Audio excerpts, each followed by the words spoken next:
Dear students, this is the class of geography for class 9. Chapter is second and the name of chapter is physical features of India. यानी कि India के physical features क्या हैं, कैसी इसकी बनावट है, कहाँ पर पहाड़ है, कहाँ पर पठार है, कहाँ पर मैदान है, कहाँ पर रेगिस्तान है, कहाँ पर ये जो ओशियन है, गल्फ है, इन सब चीज़ों के बारे में हमें जानना है। यानी कि हमारी जो धरती माँ है, खासतौर से भारत की जो धरती है, इसमें क्या क्या बनावट है, क्या क्या इसकी खूबियाँ हैं, इसके बारे में जानना है। स्टूडेंट्स, इस चैप्टर को हम पढ़ें इसके पहले हम जानेंगे कि इंडिया एक unique country and we can say that India is a gifted country because we have everything. जिन चीज़ों के बारे में कई देशों में लोग इमेजिनेशन करते हैं कि ये क्या होगा, कैसे होगा, ये सारा चीज़ आपको यहाँ पर मिलेगा।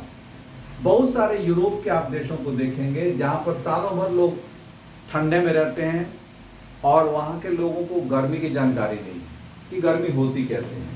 बहुत सारे ऐसे कंट्रीज आपको मिलेंगे जहाँ पर सालों भर लोग गर्मी में रहते हैं, उनको ठंडे की जानकारी नहीं है। एक आध ऐसे भी कंट्री है वर्ल्ड में जहाँ पर बारिश नहीं होती है, उनको बारिश का मालूम नहीं है। कुछ ऐसे भी कंट्रीज है जहाँ पर लोगों को नदियाँ नहीं मालूम है। कुछ ऐसे भी कंट्रीज हैं जहाँ पर लोगों को डेजर्ट नहीं मालूम है। मतलब कुछ ऐसे कंट्रीज है जहाँ पर केवल डेजर्ट ही डेजर्ट है, जहाँ पर प्लेन नहीं है। वहाँ पर लोग कैसे प्लेन के बारे में जाने, उनको समझ में नहीं आता है। यानी कि अलग अलग देशों में कुछ कुछ चीज़ें हैं जो कि कहीं हैं, कहीं पर नहीं है। बट क्योंकि मैंने पहले ही कहा कि India is a gifted country and we people are gifted because we took birth on this land.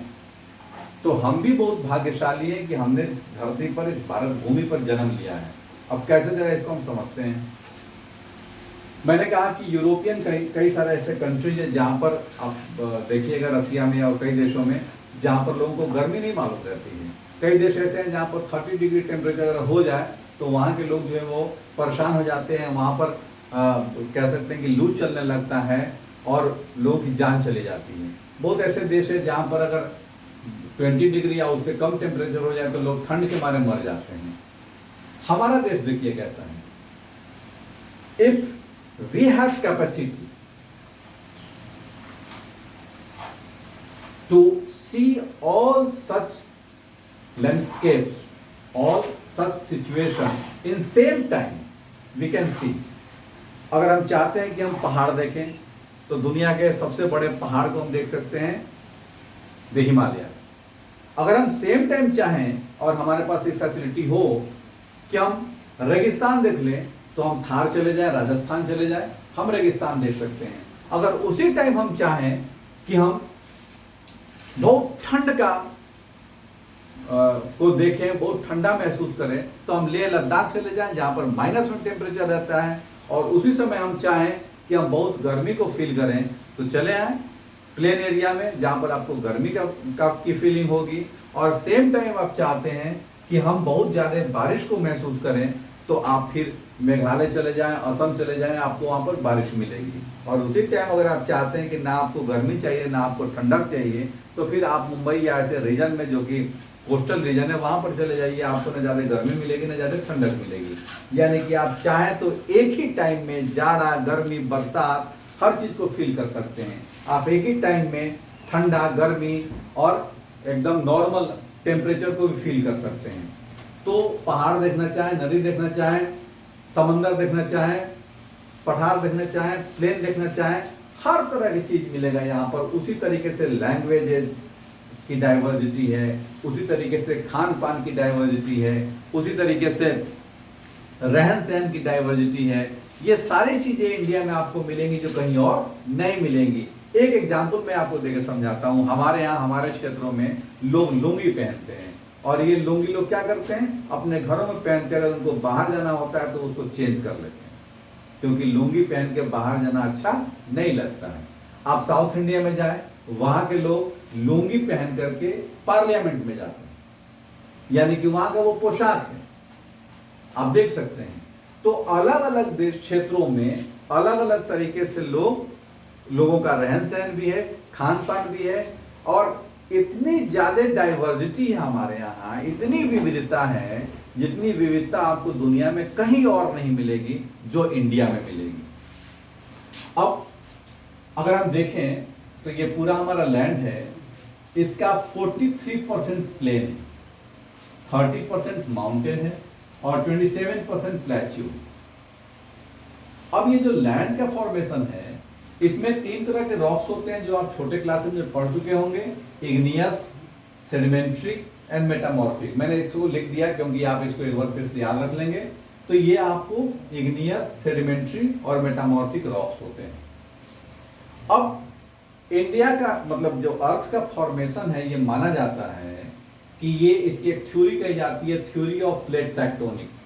तो ये टेक्टोनिक प्लेट जो कि 7 मेजर प्लेट्स हैं, जो we can say that the crust of the earth, यानी कि धरती की जो ऊपरी परत है जिसको हम लोग अर्थ क्रस्ट कहते हैं। तो अर्थ क्रस्ट में जो है वो 7 मेजर और सम माइनर प्लेट्स हैं। ये सारे प्लेट्स मिलकर ही ये क्या बनाते हैं, इस अर्थ के ऊपर के हिस्से को बना रखे हैं। तो इसको हम लोग बोलते हैं टेक्टोनिक प्लेट्स, या और इस पूरे सिस्टम को हम क्या बोलते हैं, थ्योरी ऑफ प्लेट टेक्टोनिक्स। तो ये प्लेट्स जो है वो जो 7 मेजर प्लेट्स और माइनर प्लेट्स कुछ हो रहे हैं, ये आपस में कभी एक दूसरे के नज़दीक आते हैं, कभी एक दूसरे से दूर जाते हैं, कभी एक दूसरे को फॉरवर्ड करते हैं। तो इस तरह से ये लगातार इसमें चेंजेज होते रहता है, और इसी के चलते इस अर्थ के ऊपर भी लगातार जो है वो चेंजेज आपको दिखाई पड़ता है। तो ये मूवमेंट कैसे होता है, तो एक तो इसका कन्वर्जेंट बाउंड्री बोलते हैं, यानी कि एक दूसरे के ऑपोजिट ये प्लेट्स खिसकते हैं। दूसरा डाइवर्जेंट बाउंड्री होता है, यानी कि एक दूसरे से ये दूर भागते हैं। और तीसरा होता है ट्रांसफॉर्म बाउंड्री, मतलब ये एक दूसरे के तरफ भी आ सकते हैं, एक दूसरे के दूर भी जा सकते हैं, या एक दूसरे के ऊपर आ सकते हैं। तो इस तरह से ये 3 तरह का इनका मूवमेंट होता है। अब हम इसमें देखेंगे कि इन सारे मूवमेंट से क्या क्या बदलाव आया है। तो पहले इसको जाने कि ये अर्थ जो थी, ये किसी जमाने में एक ही कॉन्टिनेंट था, सिंगल कॉन्टिनेंट, जिसको हम लोग बोलते थे पैंजिया। पहले के जमाने में, आज से लाखों लाख साल पहले एक ही कॉन्टिनेंट था जिसका नाम था पैंजिया। अब ये माना जाता है कि इस तरह के जो टेक्टोनिक प्लेट्स थे, इनके मूवमेंट के चलते धीरे धीरे अपर क्रस्ट टूटा होगा, और ये टूट करके अलग अलग ग्रुप में आ गया, और इस तरह से हमारे कॉन्टिनेंट्स का फॉर्मेशन हुआ, और जो बीच में गैप बन गया वो ओशियन के रूप में आ गए।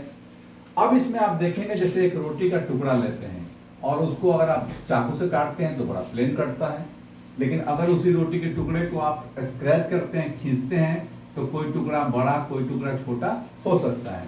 तो इस तरह से जो टूटने से बना, तो कोई जो कॉन्टिनेंट है वो बड़ा हुआ, कोई कॉन्टिनेंट छोटा हुआ और दूर दूर चले गए, लेकिन एक हिस्सा रह गया जो अपने जगह पे था, वो यहीं रह गया, ये था अफ्रीका।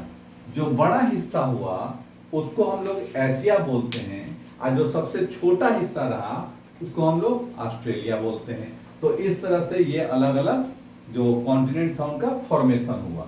अब हम देखेंगे कि हमारे इंडिया में जो फॉर्मेशन ऑफ जो हिमालय है उसका कैसे क्या था, उसकी हिस्ट्री क्या थी, इसको हम लोग इसके अगले क्लास में देखेंगे।